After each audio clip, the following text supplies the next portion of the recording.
got closed and what if the mask was, I don't know. At the high school, we had, I think, 69 cases of probable or confirmed at that time, when that phone call went out. I don't know what those numbers ended up being. I don't recall off the top of my head. The high school was high, the 14-day. Yeah, the 14. Then it's like double this. Yeah. There is, I'm not sure, it should be live soon. We will be having these numbers on the website for people to be able to see these.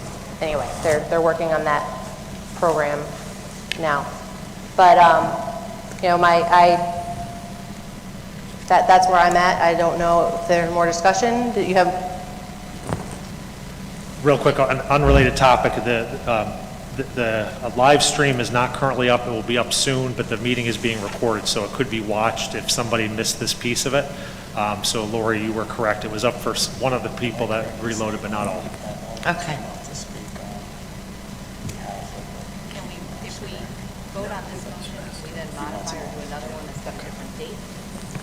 I didn't hear what she said. She asked if we vote on this motion and it doesn't pass, can we, if we want it, we would have to add another item, right? You don't, no, because the issue, as identified in this, whether or not masks are going to continue, is Okay. already a listed item on your agenda. So you don't have to do the two-step process of adding another motion.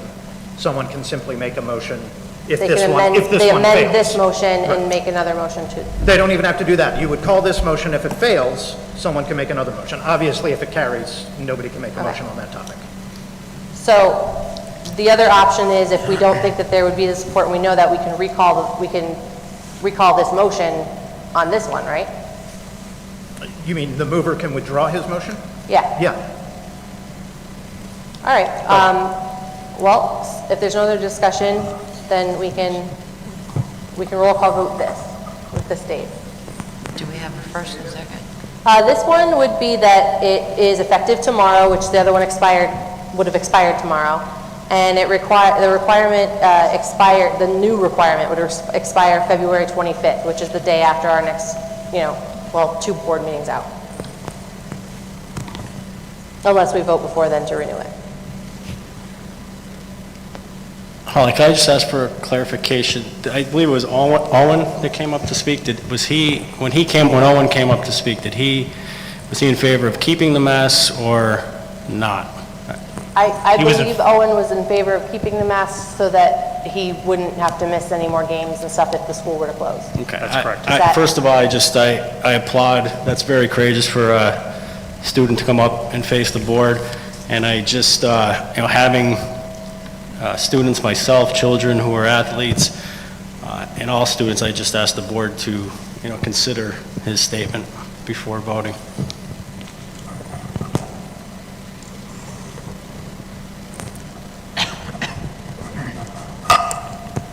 Okay, roll call, please.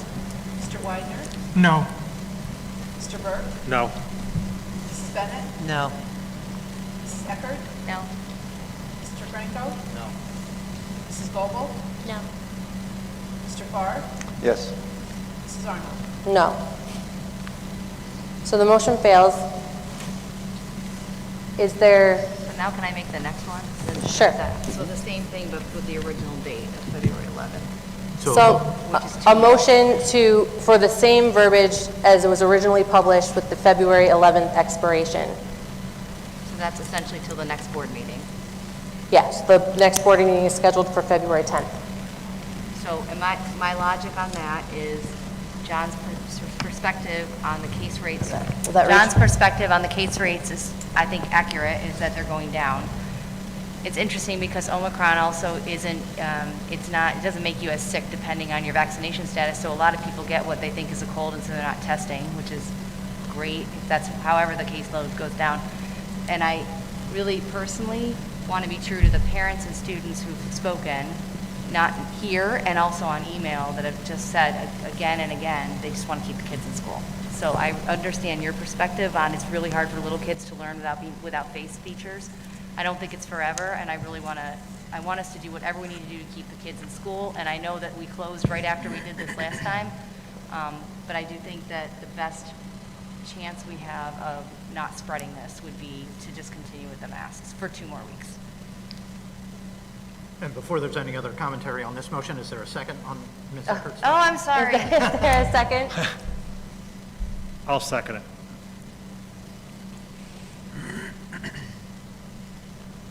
All right, any other discussion on the new motion? Okay, You changed it back to the 11th, right? Yeah. yeah, but it was, Okay. yeah, still mask required, but until the 11th. Mr. Widener? No. Mr. Burke? Yes. Mrs. Bennett? No. Mrs. Eckert? Yes. Mr. Franco? No. Mrs. Goble? No. Mr. Farr? Yes. Mrs. Arnold? No. The motion fails.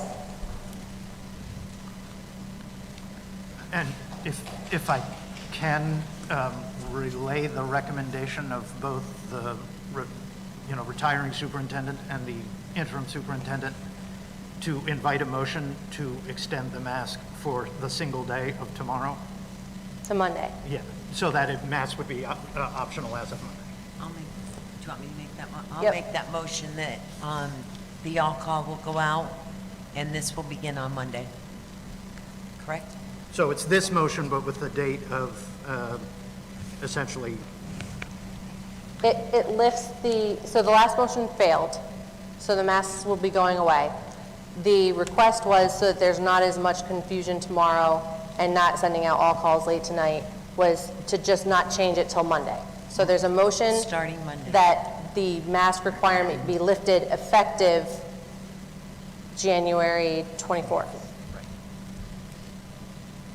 So we have a motion that the mask mandate be lifted January 24th instead of tomorrow. Laura? I think Ms. Bennett made that motion. Yep, and Ms. Yeah, Vogel. Got it.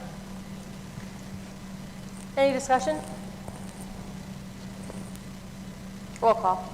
Mr. Burke? Yes. Mrs. Bennett? Yes. Mrs. Eckert? Yes. Mr. Franco? Yep. Mrs. Goble? Yes. Mr. Widener? Yes. Mr. Farr? Yes. Mrs. Arnold? Yes. So that was a request going into this. I am going to table number 5 because there is no requirement that's going to be going forward. So we don't need a vote to table that, right? We just, Well, since it's on the agenda, we should have I would invite a motion to table just to be on the I'll safe make a motion to table. Okay. Second. Item number 5. seconded by Mr. Widener. Any other discussion? You can't discuss. Oh, that's right. All right. Roll call, please. Mrs. Bennett? Yes. Mrs. Eckert? Yes. Mr. Franco? Yes. Mrs. Goble? Yes. Mr. Widener? Yes. Mr. Burke? Yes. Mr. Farr? Yes. Mrs. Arnold? Yes. And Holly, one thing is a discussion, it's not really a discussion item, but because of that motion, of mask optional, it's good to remind folks that that does not supersede the close contact requirements, so. Correct. We're allowing. So this is for regular classroom attendance. If a student is a close contact, as was voted on last time, where they would previously, if they were unvaccinated, which is almost all the kids now unless they've been boosted, they would have to quarantine at home. We said that without symptoms, they can come to school, but they would have to wear a mask. I believe it was for 5 days if they're close contact, as long as they don't have symptoms. That does not supersede the current and existing federal mandate for school buses. That still stands. And any of the PIAA competition rules that are out there that the district and the coaches have been following. So this is for the regular school day. I think it's 10 days but I don't think it's 5. They're close contacts. Is it 5? I don't know that. I think it So when just it's changed to 5. I thought it was 5. I think it was the same as whatever a vaccinated kid. That's what, we made it the same as what so whatever the recommendation for a vaccinated student was, we made it the same for an I unvaccinated just student don't with know. no symptoms. Yeah, Whatever- let's- there's Yeah, some- so if that was I have 5. 10, then it's 10, but whatever, that was the change. is 5, in okay. the- Thank you. Thanks for 5. clarifying. Okay. So the close contact has to continue to wear a mask for 5 days? Correct. Yes. 5 if asymptomatic. There has been some Positive case. confusion as well about let's say at my house, I have COVID and my kid is in the school. If I say, you know what, I don't feel right about sending him to school, when I have COVID, we have it in the house, which I think we can all agree is a different level of exposure to a kid at school. That if I want to keep my kid home and quarantine them according to the old guidelines, that's still perfectly acceptable. We welcome that if that's what the family wants to do. It would be excused, and you just have to contact the school and let them know, talk to the nurse, let them know that you have cases in the house and that you're going to quarantine as a family until you get through that. So, we're not trying to restrict the kids who aren't vaccinated, but we're also not trying to restrict the families who want to do something a little bit more restrictive than what we're doing here with that. Right, and if you contact guidance or any administrator, they will turn their virtual programs on so they can do schoolwork from home. Yeah, I know personally that if my kid were a close contact at school with no symptoms, I would feel differently about how to handle that situation than if I had COVID and they live with me and they're going to be with me all the time and we can't separate ourselves. I mean, I have teenagers, so they are separated. They're in their bedrooms watching TV and playing video games. But, I digress. But it's very easy because it took one call to Mr. Bosher and we were up and running in 10 minutes. Yeah. All right. Item number 6, completion by TASD board members of the LIU election ballots. So you all have those. Our LIU representative is Lori. I recommend everyone on here. I've worked with them many years ago. Some of them left, and there is a couple new people down there that I've come to know, and I would strongly suggest that we accept every school board director from every school district listed here. So everybody has their own, this isn't something we need to vote on. Everybody has their own ballots that Carolyn provided. You just fill those out before you leave tonight. It is an uncontested, so you would just check all the yeses if you're going to follow Lori's recommendation. Sign, print, and today's date, and get those back to Carolyn before you leave today. Number 7, recommend that a resolution be adopted appointing Mary Jean Egan as Open Records Officer for the Tunkhannock Area School District effective 1/21/2022. Motion to approve. Second. Mr. Widener and Mrs. Goebel. Any discussion? All right, roll call, please. Mrs. Eckert? Yes. Mr. Franco? Yes. Mrs. Goebel? Yes. Mr. Widener? Yes. Mr. Burke? Yes. Mrs. Bennett? Yes. Mr. Farr? Yes. Mrs. Arnold? Yes. Item 8, recommend that a resolution be adopted approving an agreement for 2021-2022 school year between the Luzerne Intermediate Unit and TASD for community and school-based behavioral health teams, IBHS services, group and individual. Motion to approve. Second. Mr. Widener and Mrs. Bennett. Any discussion? They've been working in our schools for many years. Great. It's the same team of people. All right, roll call, please. Mr. Franco? Yes. Mrs. Goebel? Yes. Mr. Widener? Yes. Mr. Burke? Yes. Mrs. Bennett? Yes. Mrs. Eckert? Yes. Mr. Farr? Yes. Mrs. Arnold? Yes. Item 9, the review of the district's health and safety plan. This is required 6 months after we passed the first one to review it. We wrote the first one and passed one that was relatively flexible. So I'm not, have you all looked it over? Are there changes that you want to see made from anything that's in there now?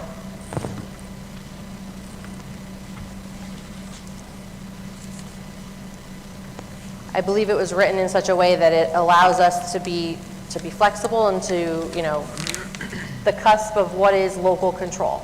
So, No changes. yeah, it doesn't hold us to any specific guidance or anything that exists out there right now. We haven't seen the need for any changes, correct? No. Motion to approve. Well, I don't Second. think we have to do anything. don't. It was just, We we have to don't have review to it. If do we wanted to anything, change it's it, just we'd have to review. vote. But the way that it's written is, We it have gives made a us- record that you reviewed it. right, there was a requirement that we review it in 6 months. Right. We pulled it out, dusted it off, took a look at it again. All the words look the same, so. Okay. And this will continue in the next 6 months. We will do. Yeah, I don't know when the requirement is over. Well, it's a good question. Theoretically, because the state no longer has a mandate on it at all, we're only doing this to comply with the requirements for ESSER. I don't know if they're going to continue that requirement through the disbursement, which would be all the way through 2024, but that's possible. So you might be reviewing this every 6 months, long after a lot of this has become moot. Pretty moot? All right, any other discussion about the health and safety plan? Item number 10, recommend that a resolution be adopted approving the application for payment number 2 for $186,901.53 to Dunmore Roofing for the administration building roof. Do we have a motion? Motion to approve. Mr. Widener, do we have a second? Mrs. Goebel? Any discussion on the roof payment? Mr. Shapolsky, can you give us an update? I mean, have you checked everything? Everything meets standards? Yep. And everything's good? Lori, summarize what he said. Yes, yeah.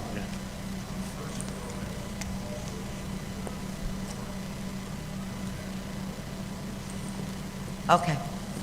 Summarize what he said so that people. I only caught part of it, but Maybe, the could he the come to the warranty- microphone? Yeah, sorry. Yeah, can you? Something about. I couldn't hear anything he the said. warranty No, I can hear. Inspector was here too.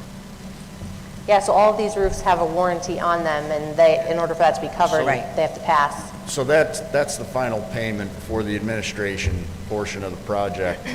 Versico did their inspection, which gives us the warranty, the 20-year warranty on the roof. So we're done. All 3 projects are complete. Okay, All right? all right, thank you. Sure. Thank you, Thank you, John. Mr. Polsky. Any other discussion? Roll call, please. Mrs. Goebel? Yes. Mr. Weitzman? Yes. Mr. Burke? Yes. Mrs. Bennett? Yes. Mrs. Eckert? Yes. Mr. Franco? Yes. Mr. Farr? Yes. Mrs. Arnold? Yes. Any other board comments or things to discuss? Okay.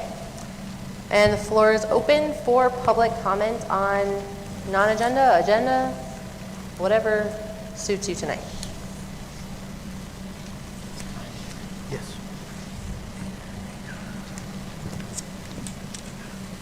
Hi, I'm Jennifer Brody from Northmoreland Township. Daughters in 9th and 10th grade.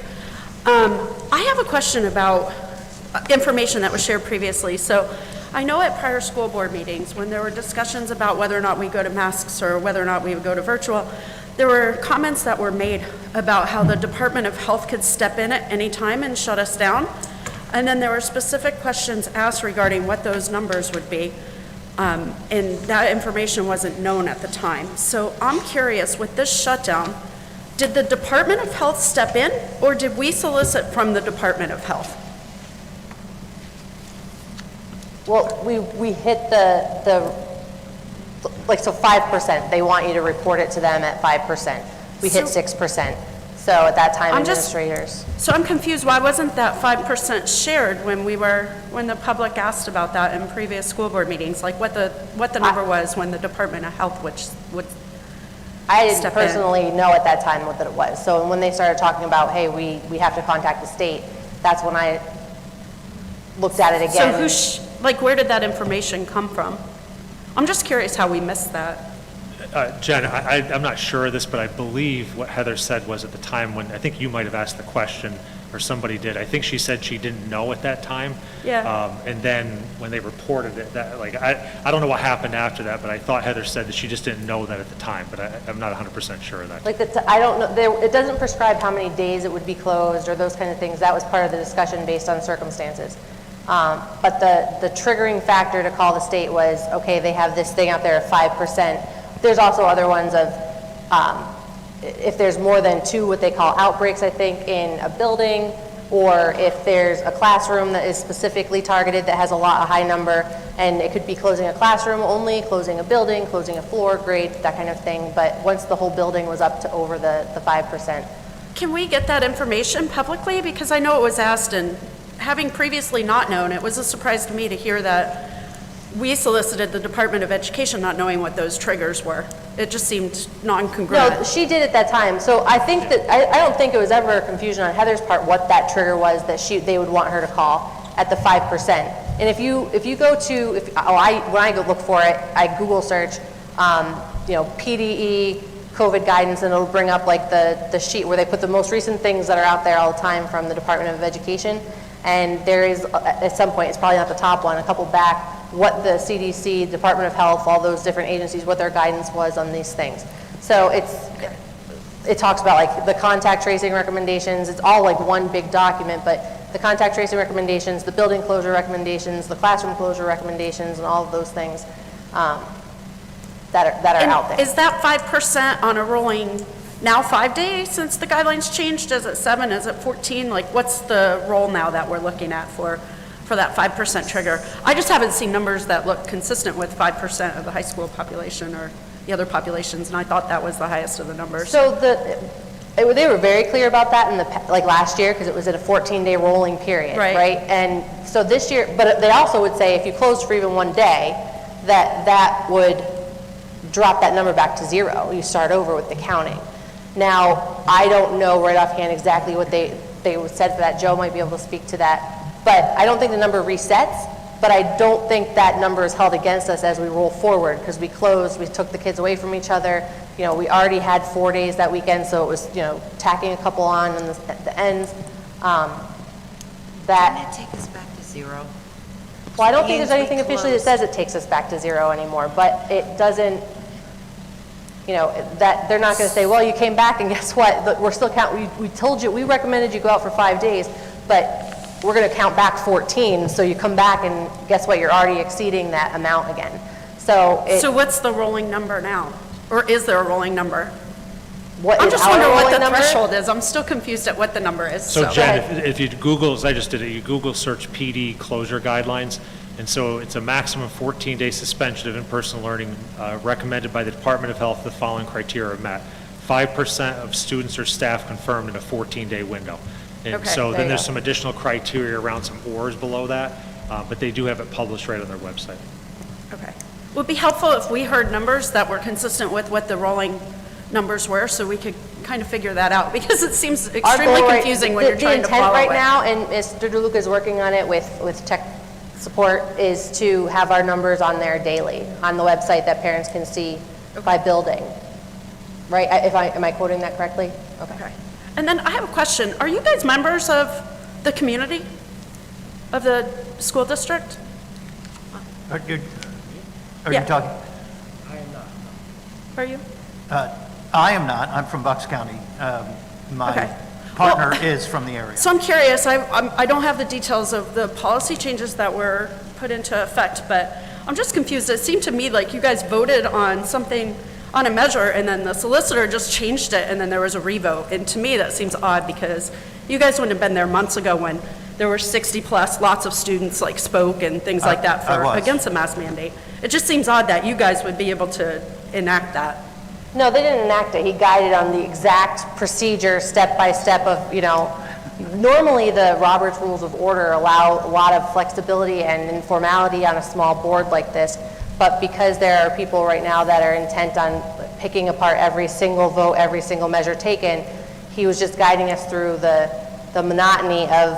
Well, I thought that there was a vote to not extend the masks, and then there was a revote to extend it for Yeah, tomorrow. The first vote was for a date farther out. No, no. and- Right, but there and then was a date changed, and it was by the solicitor, as far as what I could hear. But for the record, I was just relaying a recommendation that had been made by the superintendent. It wasn't actually. They had. I was going to do that next anyway, because it had been, Okay. recommended that if we don't continue with a mask requirement, that we at least just not have it change until Monday.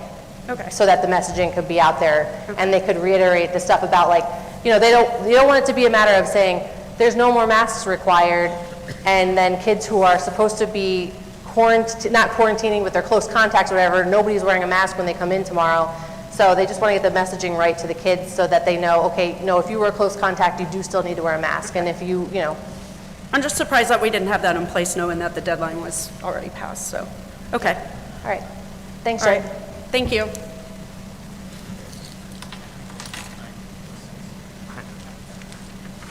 Any other public comment?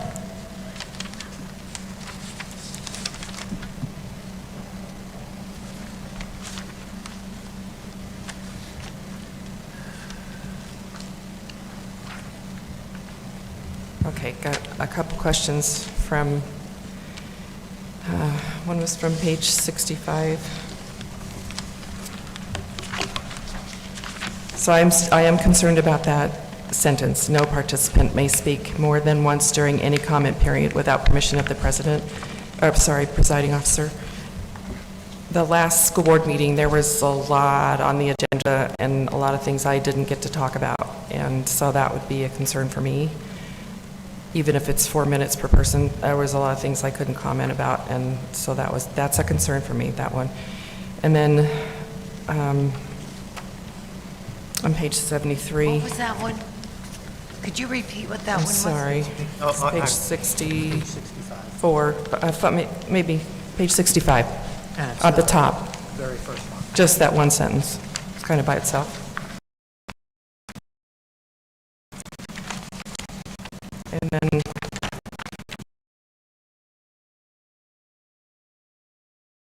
it's actually part of the health and safety plan. So this is going to be kind of a suggestion, because I've been doing some research on ventilation, and it's actually called environmental mitigation for COVID.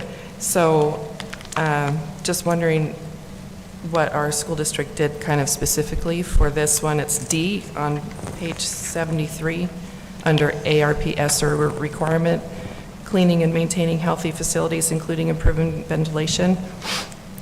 I can share this with you guys with email later. There's a man named Stephen Petty, who is an environmental engineer, and he's like all about this kind of stuff. He did some studies on how to get better ventilation in schools, and there was a school he participated with in Ohio, I think it was, and the kids were autistic and they couldn't wear masks. And they just sailed through COVID last year with nobody getting COVID. I think there was a couple people that got it, but it was from outside sources. They did some sort of really great ventilation.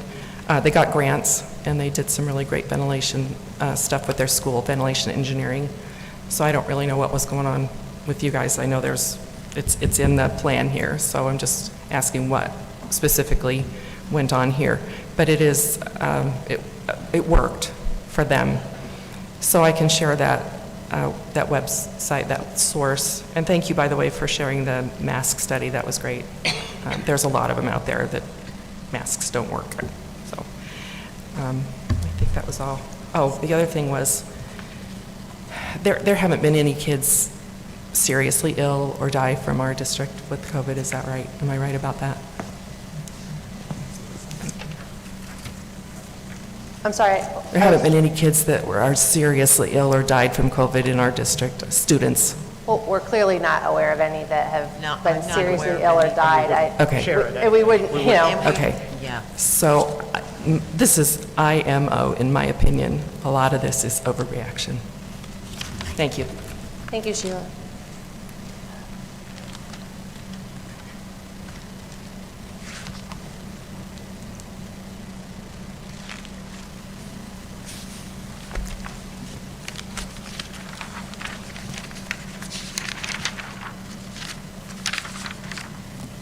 I'm Shira Knight, Tunkhannock Township. I guess I'm confused. I missed out on the board meeting, the policy Sorry, meeting. can you pull that Could you closer? put the mic Sorry. down? Sorry.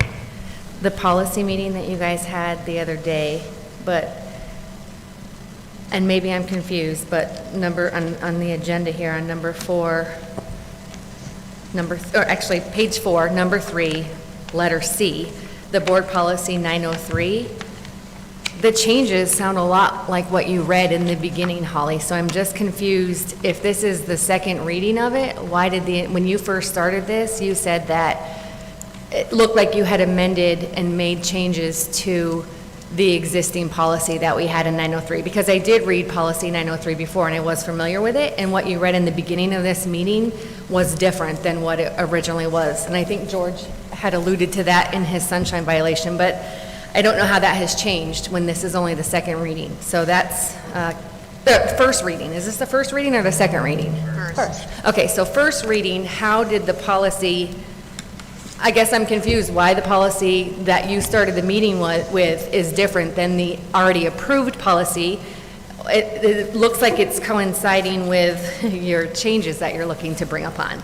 Second, when Jen spoke about everybody not knowing these numbers, we 100% were told at these board meetings by Heather directly, go back and look at the tapes. You all sat up here and told us that you didn't know when the state gets involved with the school, you didn't know the rolling time frame, you didn't know the numbers, Heather didn't know. So to sit here and say today, oh, Heather knew, she knew when to pick up the phone and call the state, somebody's lying to us. Look at the tapes of these meetings, because this is very sad. It's also very sad.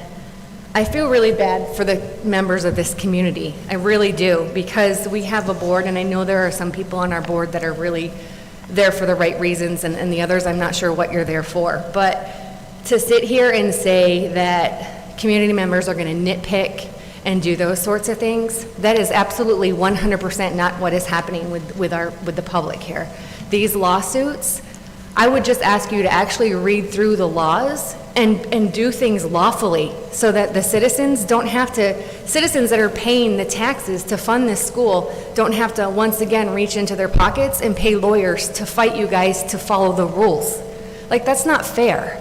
And you guys want to sit up here and act like they're nitpicking, and when George says an objection, you just say overruled. It's sad. It's really sad. As a taxpayer, it's very disheartening. It's very sad to see this, because you should do better. We should really do better. Our school should do better. This is the last meeting I'll be at, but I really pray and hope that you find it within yourselves to look up the laws, stand up and do what's right, so that the community doesn't have to foot the bill many times. And I do agree with George. I've looked at things. I think that your solicitor is ill-advising you. You're going to be fighting a sunshine law expert lawyer. So, I mean, good luck. I really mean that, and I really hope that you will take the time to do the right things for our school and for our community. Don't make these parents have to fight this, because this is ridiculous. Do the right stuff, follow the laws, and don't try to ramrod policy through and change things without listening to the parents, because that's what you're doing. Everything that I've seen so far is, oh, do you have an objection, parents? Okay, well, tell us what it is, and we'll tell you to sit back down. And that's not really cool. We deserve better. We deserve more. Our kids deserve more. You're here to educate. Get that as your priority instead of policy change and doing whatever you want. I do feel like you are going to there will be repercussions, legal repercussions, like George said, and unfortunately, you guys are, like I said, I hope that you will really take that into consideration and follow policy, because it's going to come back to bite you if you don't. Thank you, Shira.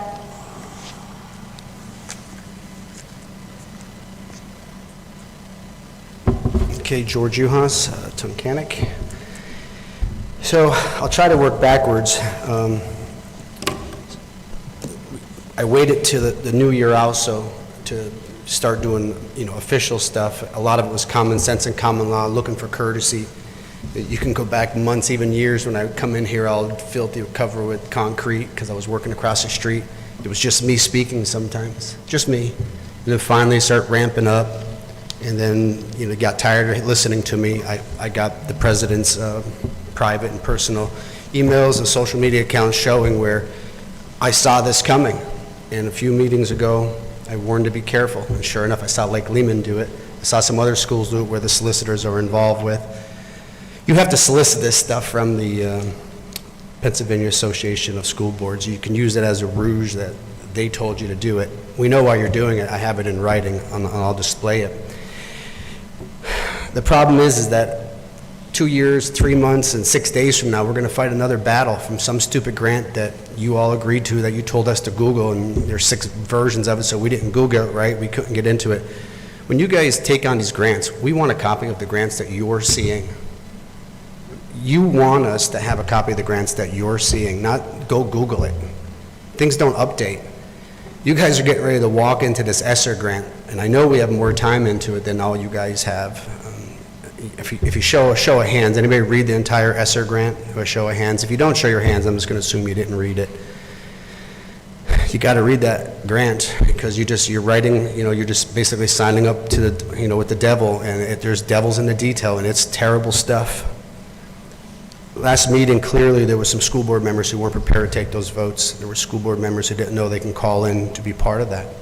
You guys don't even have the basics down for the administrative policies, let alone the board policies. You just don't have it together, and you're spending more energy on me. Sure, get after George, do this because of George. The handles of power will swing, and then it can come back on us. So don't attack 903. If you're not bolstering our ability to help you, Holly said it at the last board meeting, some people don't even come prepared. They ask solicitor, hey, what do you think, solicitor? And they cheat. It's like going to school, not studying, and asking the kid next to you for the answer. And I didn't elect him. So please do the homework. You gotta do the homework. My goal is and was to eventually get us to communicate. And the Sunshine Law and our state constitution and state laws will let us communicate. There could be people that have wildly different viewpoints than me that are going to be able to sit up here and talk because I protected it, and hopefully you guys will protect this. Because there's going to be people going to come up here, they're going to want some crazy stuff that I disagree with, but I'm going to move right aside and let the crazy person come up here that's crazier than my viewpoint and let them talk. Not at the leisure of the president. It's clearly not going to do well. Anybody knows that that's not going to do well in the First Amendment. Having representation, if I was given the agenda appropriately ahead of time, I could have had representation at that policy change meeting, trying to convince you with case law, showing you where making these changes could be bad, and we can actually resolve it in a board meeting, at a committee meeting. Instead of you ramrodding it through, passing it, now you're forcing civil action, like Holly said about a dozen times in the last few months. Get a lawyer. Get a lawyer. That costs the district money. It's not her money. You enjoy spending the district's money getting a lawyer? Pay attention to what's going on. You all can overrule this garbage. We can't let this keep going on.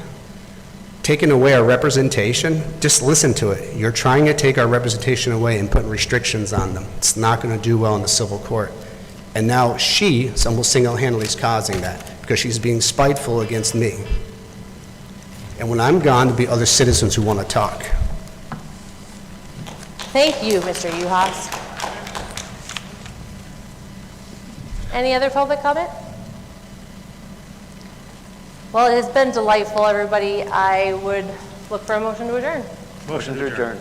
Don't all say it at once.